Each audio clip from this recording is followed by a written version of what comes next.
What is something you did in your youth that if you turned out to be a mentally ill psychopath serial killer, people would look back and say I should have seen it then?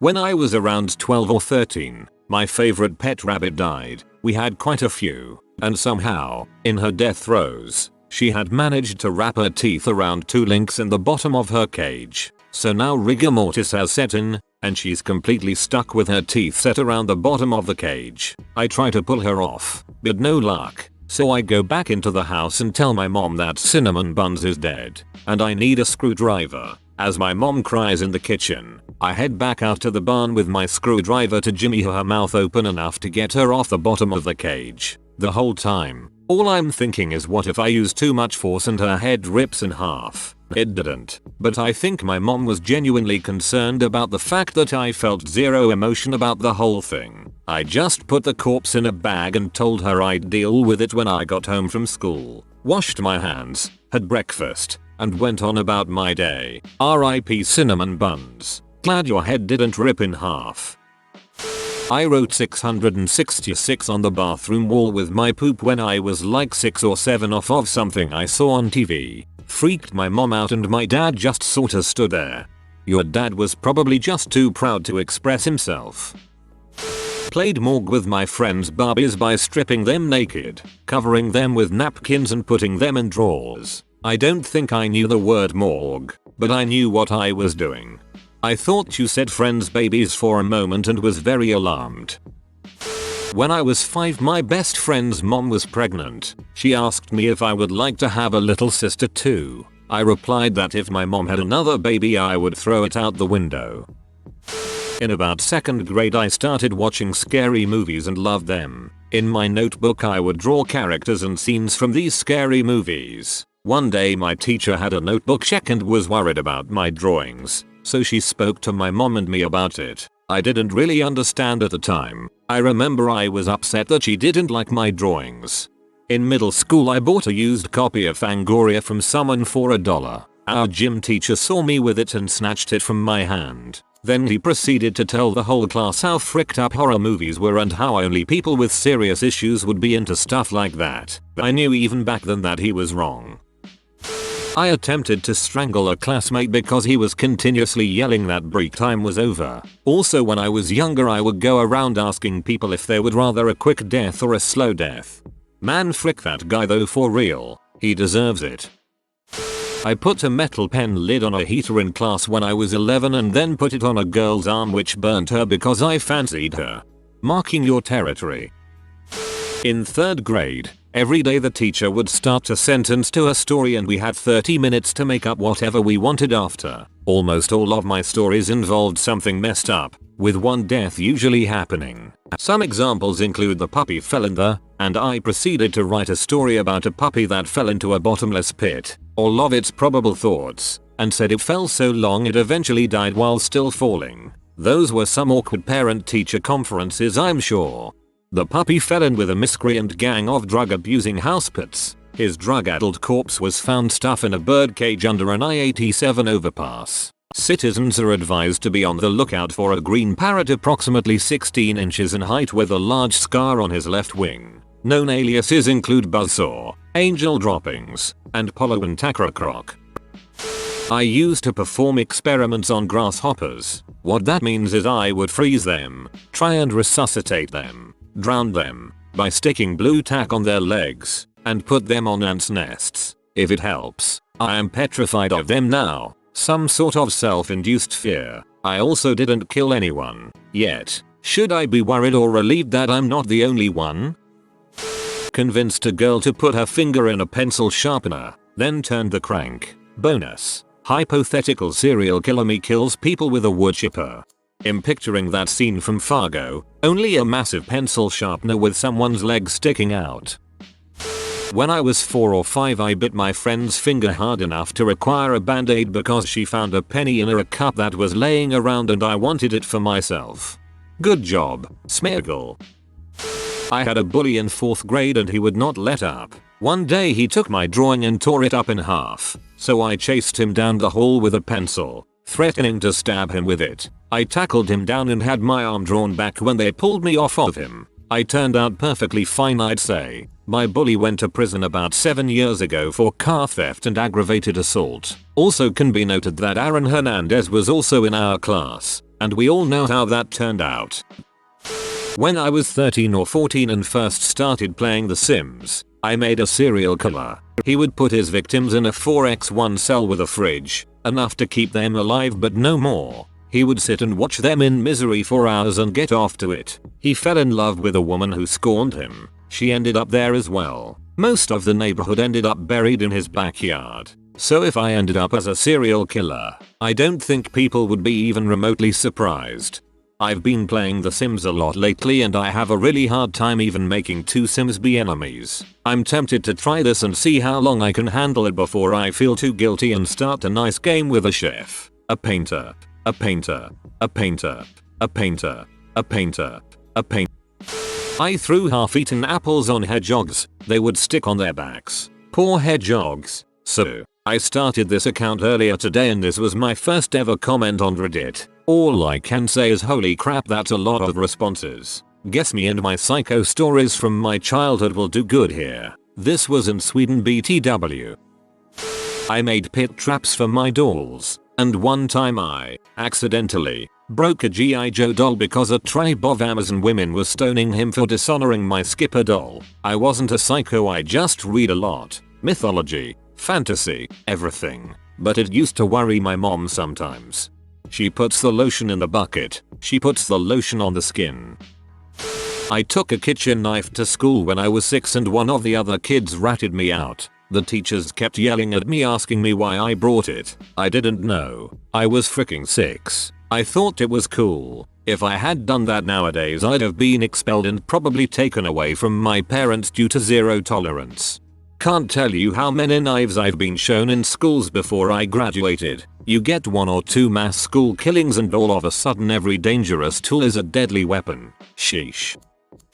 When I was a kid, probably 5 or 6, I joined the Cub Scouts. When they asked me why, I told them it was because I wanted to hunt and kill small animals.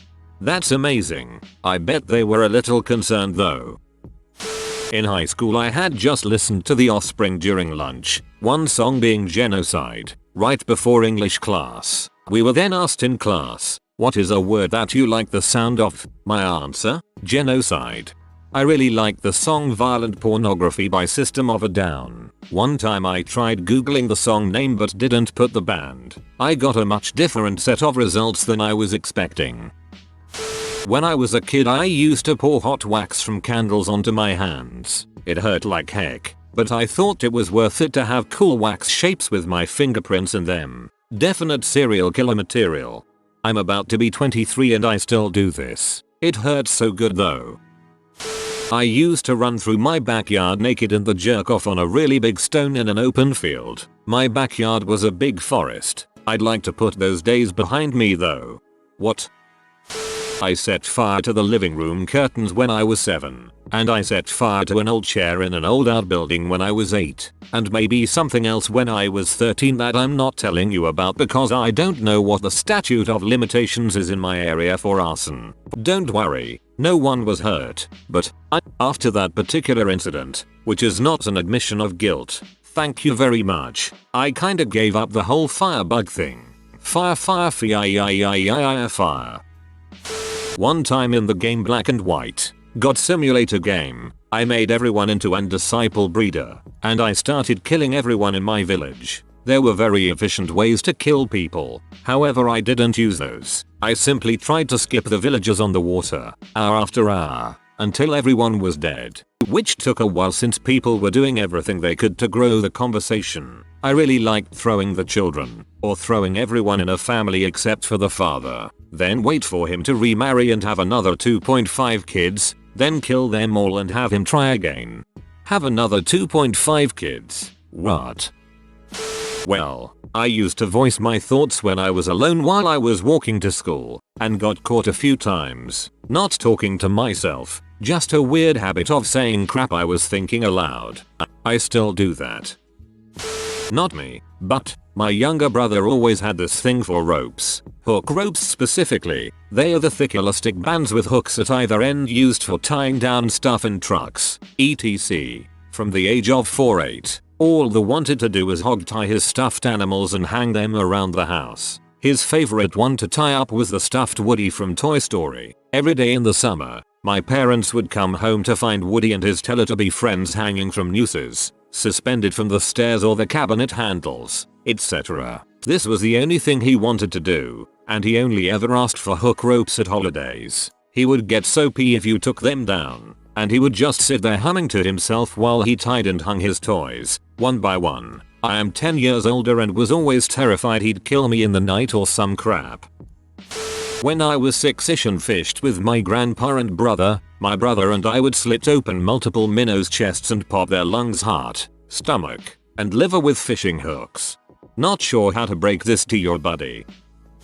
My brother and I used to make paper airplanes and have contests to see who could make one that flew the best, or went the furthest, or landed most correctly. There were also a lot of small lizards around where we lived, so we eventually devised a way to judge the landing of our planes by taping a lizard in the crease at the front of the plane with his head sticking out the front. Then we'd throw our plane, and if it landed correctly with a nose up attitude, the lizard would come through relatively unscathed. However, if it landed virtually any other way, the outcome for the lizard was usually much worse.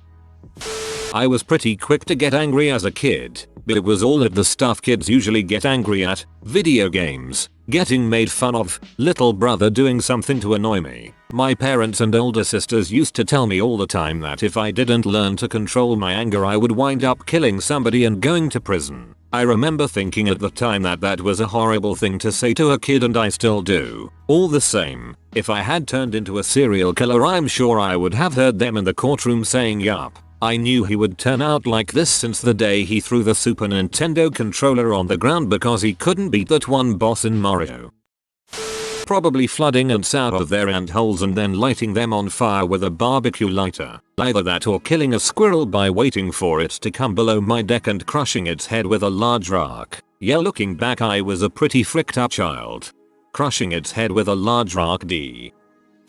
I lit my mother's bed on fire while she was laying in it. My mom told me she'd take me to the arcade, but she wanted to finish watching a soap opera. I was just being a bored little kid looking for stuff to play with under her bed, and I found a lighter. The box spring was old and that paper cloth material had rips in it that were hanging down in strands. I looked at the lighter and looked at the strand. You know on Looney Tunes how they light a piece of dynamite and the fuse goes out just before it explodes? That's what my young mind thought would happen. So I lit it. Immediately the fire spread in both directions towards the head and foot of the bed. Again, I draw back on my Looney Tunes expertise and think I can just blow it out. Not a chance. In a matter of 10 seconds, fire engulfed an outer ring of the bed. That's when my mom noticed it and jumped out screaming. We lived in my grandparents' basement at the time. My nana heard and came running down. In the heat of the moment and possibly thinking that liquid will put out a fire, my nana grabs a gallon of bleach to try to put out the blaze.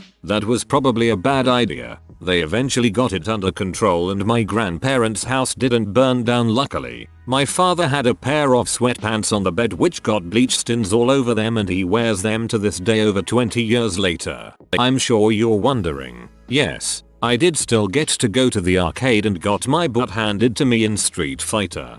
Duh, everyone knows fire loves liquid.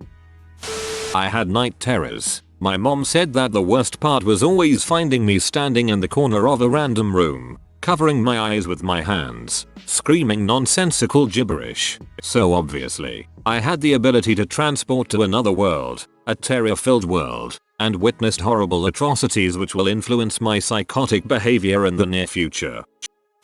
I have a game with my friends. Whenever a new person is introduced to our group, we make him play the story game. The principle is simple. The person has to guess a story the other created in 5 minutes beforehand. Make the player leave the room. When he comes back, he can only ask yes/no questions. The point is that there is no story. If the question ends with a vowel, answer yes, else answer no. That way, the player makes his own story. You must wonder, why is that relevant to the thread? It's easy. Some people will make some crazy butt stories by asking crazy butt questions. We once had a guy who ended up talking about violation and murder on a different planet. Funny game.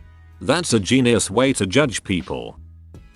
Had a bit too much fun dissecting a frog in the 7th grade. I just really wanted to see muscles and things the teacher didn't talk about, so I kinda cut some legs to see for myself. I don't think that's sociopathic as much as it's just a natural scientific curiosity. I was stoned with my friend on Easter when I was 15. Saw a rabbit in a bush and threw a brick at it to scare it out. Brick hit rabbit. Rabbit died. I killed the fricking Easter bunny, and my reaction was uncontrollable laughter. You stoned the Easter bunny, lol. Oh god, this just came back to me. I always had the reputation of being a really sweet, quiet, nice kid. I would share well, not cause trouble, etc. And I would play huge games with my Star Wars Lego Playmobil. I would create massive plot lines and big worlds, as a lot of kids do. However, I would always leave toys on strings dangling from doorknobs. Fair enough. Except that they would be tied around the necks as little nooses. So dotted around the house from door handles and banisters would be strings with lots of toy all dangling from nooses. My mum still claims I wasn't killing all my toys. They were just there for storage. And I have no memory why I would do it. But yeah, there may be some seed of darkness lurking back there. Well, I suppose I may as well confess this. I am a killer. My first murder. And I do think of it as such now. After all the therapy I've had and self-analysis that I've done, was an accident. Though I've tried to rationalize it by claiming that I just wasn't careful enough or that I wasn't paying attention. The simple truth of the matter is that there was an element of intent to my actions. I was curious about how it would feel, about what would happen. Like those times when you stand at the edge of a cliff and think, just for a moment, what it would be like to jump. The only difference was that my life wasn't at risk, but that of another being. I can still remember the wet, sickening crunch. The feeling haunted me for a while after that, but perhaps more disturbing was the sense of satisfied, empowered superiority that I experienced. I knew that killing was wrong, but in a strange way, I didn't care. In fact, I'd go as far as to say that knowing it was such a horrific act made it all the more appealing. I didn't have any plans to repeat it, but I wanted to. Just under a month later, I killed again. Put yourself in my shoes. Imagine seeing a lone innocent walking along the street at night. You might very well have missed them, were it not for the glow of the street lamp and the dancing shadow of their movement. You glance around and see that other than them, you're completely alone. If you wanted to, you could end their life. You could be the final thing that they saw before the light in their eyes dimmed forever. You could be the only one to ever claim that you killed them. It would make you special. It would make you the equivalent of a god. Sometimes I wonder if my second victim even knew that I was coming. That was all it took. I gave myself over entirely to those murderous urges. I killed again and again, all the while convincing myself that I was somehow ridding the world of filth. Each time, it was an act of opportunity, a crime of passion executed by the cold, unfeeling entity that I became in those moments. To date, I've likely had dozens, if not hundreds of victims. And though I've learned to feel remorse for my actions, the motivation for those killings is still with me. I really hate spiders. TLDR. I have killed. I will likely kill again. People keep missing that last line before the TLDR. Last year, I'm in high school still. My friend asked me what I wanted to be when I grow up and I told him I wanted to be a pathologist. For those of you who don't know, pathologists are responsible for performing autopsies. He asked me why a pathologist and I said, well, it has all the benefits of being a serial killer but without having to actually go out and kill people. He didn't react the way I thought he would. I had all of these elaborate plans to kill my little sister that were constantly thwarted by my parents and the babysitter. Notable attempts included bringing her to the deep end of the swimming pool and removing her water wings and calling a taxi to take me to the gun shop so I could get a weapon with which to eliminate the one who took all the attention away from me. I was 6. My sister and I are best friends now, but I totally wanted her dead when I was a child. I'm going to answer with pretending to be someone else for no apparent reason whenever I get the opportunity, just because I enjoy casually lying to people. I still do this. I've said several times in my religion class that the best solution to all of the world's problems is to exterminate humanity. Might be seen as a red flag if I ever put it into practice, though.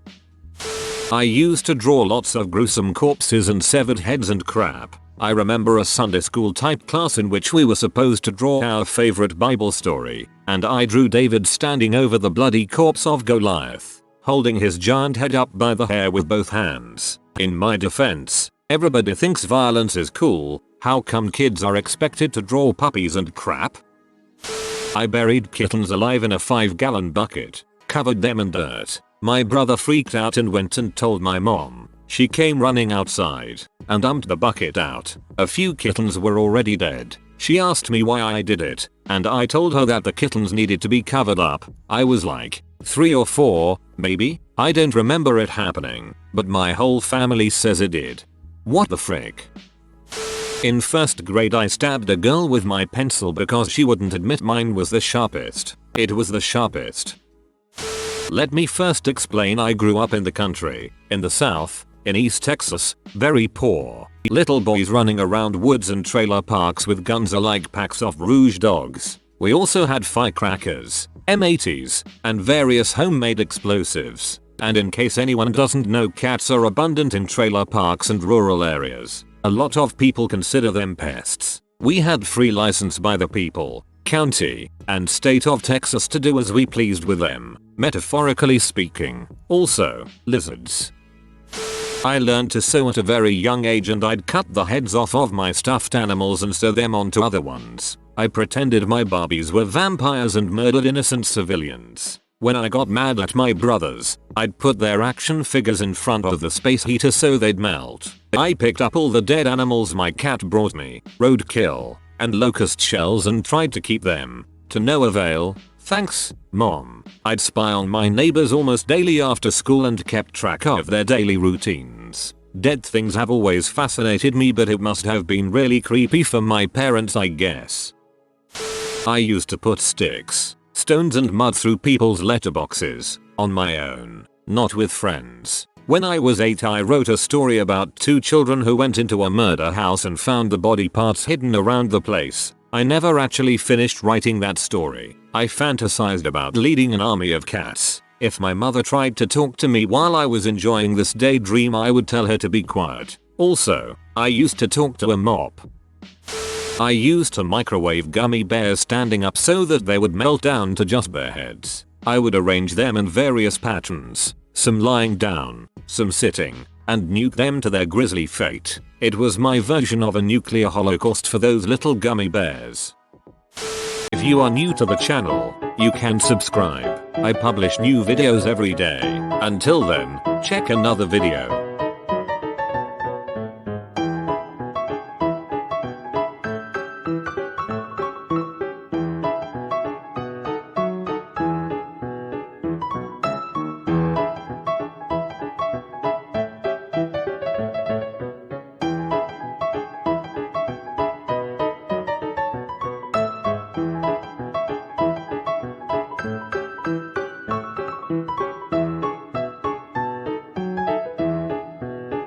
Bye for now.